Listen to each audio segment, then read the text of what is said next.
Hello Warangal Hyderabad peoples. ఈ మధ్యలో అయితే 10 రూపాయలకి ఏమొస్తుందంటే అందరూ ఏమంటారు, ఏమొస్తుందనే చెప్తారు. కానీ నేనైతే తక్కువనే చెప్తా. 10 రూపాయలకి అయితే మనకు ఒక మంచి వెజ్ బిర్యానీ అయితే వస్తుంది. అరే 10 రూపాయలకే వెజ్ బిర్యానీ ఇస్తున్నారని మీకు డౌట్ వస్తుందేమో. ఇక్కడ మాత్రం బిర్యానీ అసలు నెక్స్ట్ లెవెల్ ఉంటుంది. దీని లొకేషన్ ఎక్కడ అనుకుంటున్నారా? మన Secunderabad railway station opposite Aqsa 10 rupees biryani point.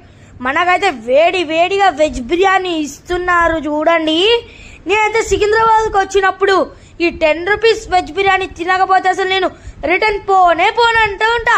And ఇంకా ఆలస్యం ఎందుకు, మీరు కూడా ఇలాంటి మంచి బిర్యానీ తినడానికి ఇప్పుడే వచ్చేయండి. Secunderabad Aqsa 10 rupees veg biryani. మనకైతే వీళ్ళు మంచి క్వాంటిటీ అయితే ఇస్తారు. చూడొచ్చు, మంచిగా వేడి పొగలు వస్తుంటాయి. కానీ చూస్తుంటేనే నోట్లో వాటర్ వచ్చేస్తుంటాయి.